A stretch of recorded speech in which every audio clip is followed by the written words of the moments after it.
Hello Virgo friends, I'm Annie Botticelli and welcome to my Virgo November 2023 Astrology Horoscope Forecast. This is the 7-minute astrology highlights version of my report this month. This is for you if Virgo is your sun sign, your moon sign, your rising sign, or any other Virgo placement you're listening for. What I'm going to talk about here is part of your astrological picture. And if you're a very late degree Virgo friend, so birthdays around September 15th through the rest of the sign, or Virgo degrees around 23 degrees through the rest of the sign, I suggest you additionally listen to my Libra report, as you very late degree friends will benefit from both readings. I try to alternate months where I have a pretty slideshow one month and then I look at the chart the next month to keep everybody happy. If you want to see the visuals and you are on my podcast, come over to YouTube and look for Virgo November 2023. If you just want to listen, you can find me on Spotify and everywhere pretty much, the syndicated version of my YouTube videos. So we're going to talk about the highlights of this month and especially as it relates to the Virgo experience. This is a month where the skies are very busy, so lots of mathematical connections between planets bringing effects for us, for better and worse. Just a very busy month, lots of clashes of planets, a lot of salty aspects, but also, of course, sweet ones there. Just very, very busy stars. But in a lot of ways, it's going to be a lot lighter than October because we had 2 eclipses. So even though we've got the after effects, the afterquakes, and we're still kind of in eclipse season because the 4 to 6 weeks after the eclipses, we tend to have, unraveling of the situations or, unveiling of the new trajectories and new news coming in. So life-changing circumstances could be occurring now. But it does, in general, it's a lot lighter than the energy in October. And that is true as November develops. The later in November, the more light it gets because we've got a ton of Scorpio energy still, which can bring a lot of heaviness and emotion and water where it shouldn't be, and just really deep, chances for deep connection. Now for Virgos, this is a really good thing because all of this stellium is 3 or more placements in a sign or house.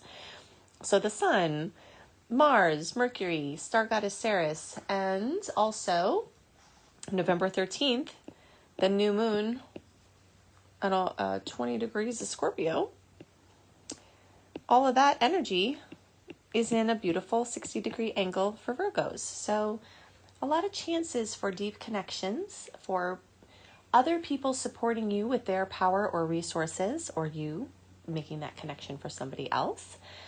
This congregation of Scorpio energy is supporting the story of partnerships that the Libra placements are talking about this month. This is continued over from October. October and November are the same in this way. There's just really a lot of focus on other people, your relationship to other people, and, connecting deeply with other people and resolving things or working things out or whatever the story is. But it's a time of deep connection, and you can have some really profound conversations, profound social experiences, profound meetings at this time, because these Scorpio energies are highlighting your 3rd house of Gemini. So the 3rd house of Gemini can bring a lot of busyness, a lot of moving around, talking, chatting, communicating, and, can also bring you within where you're connecting with other people, whether it's live or virtual. So there is this energy of superficial connections, just busyness, but there's also this energy of deep connections. So, and things involving money and the 3rd house. So purchases of cars or other vehicles, of devices.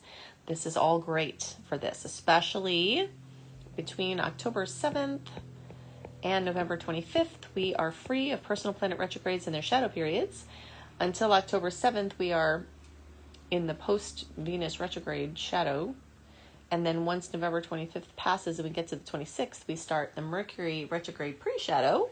So you've got this golden period that encompasses most of October and November, where you can have more clarity about what the heck is going on, see more steps ahead of you, have your big parties, events, engagements, and weddings, and just have more ease in scheduling things and more clarity of information and more clarity of direction and more oomph in moving forward. This is a time when the tides are going out. So business launches, anything that you want, that if you were setting out to sea, that you'd want to get out to the open sea and travel far and wide, these first 3.5 weeks of November are really, really good for that. And of course, also earlier in October too, but just focusing on, this November report, this is a really, really great time. And then we'll go back into retrograde. We'll start, end the year in retrograde, start the year, new year in retrograde. we'll be back into the inward backward business. So take advantage of this open time to take action, be decisive, and, do your important things, because, we are going to go back into that backwards energy. On the topic of Gemini, we talked about how the third houses are fields of experience that we have as humans. And the third house is being accentuated from the Scorpio placements specifically for Virgo. On November 27th, we have more Gemini energy coming up with an almost 5-degree full moon in Gemini. So fullness, completion, fruition, drama coming to, writing, publishing, communication, and all of those energies are highlighted all month from the Scorpio placements as well. Travel, transit, trips, things like that. So you've got, a lot of energy around movement and interacting with people.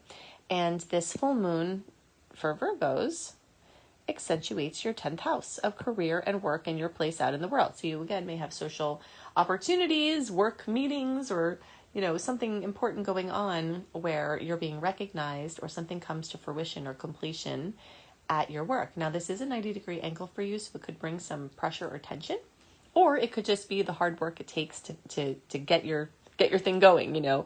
A pressure point in a chart doesn't have to be something bad. It just denotes pressure. And sometimes pressure is a good thing. Like you have a deadline and then you meet the deadline. And because you have a deadline, you accomplish amazing things. And the pressure was, pulling something important together. So, pressure points don't have to be bad, but you will be feeling the pressure from this full moon. I remember if I mentioned that also holiday shopping is well advised in October 7th through November 25th. That pulls us right through into Black Friday, because since the, after that, the end of November and into December, and the whole holiday is going to be covered in retrograde, you may find purchasing and receiving items and getting things that people like a lot easier if you are an early shopper this year. Even though these Scorpio energies blend well for you, you may notice that there is a lot of emotional heaviness this month. And as the month progresses and Mercury and Mars and the Sun get from Scorpio into Sagittarius, this is going to highlight your house of home and family and houses and housing and your inner world and child psychology, and just add a more buoyant, optimistic, generally lighter feel. Sagittarius is all about freedom and travel and expansion and expanding horizons, and you may feel the need or draw to adventure, a place to research where your next home may be, or an urge to go back to a place that was home for you, or just a brand new adventure. But the energy of Sagittarius, which also rules teaching and learning, is going to be very strong at this time. Go to AnnieHelpsYou.com, put your email address and name in there, and join my free VIP community. Get my write-up of the month, 1 month early, astrologically, sweet, see what the sweet boosts are, the sweet dates and the salty aspects, and my favorite aspects of the month and the ones to be most awareful and careful of, and my written write-up of the story of the skies. Plus, if you want to learn astrology, you can see the offerings I have there, my secret star portal with my exclusive content, lots of goodies in there and lots of archives. And if you want to become a professional astrologer or just learn the basics, you can see the options there as well. So just go to AnnieHelpsYou.com. I hope you have a wonderful month, and I'll see you next month. Bye.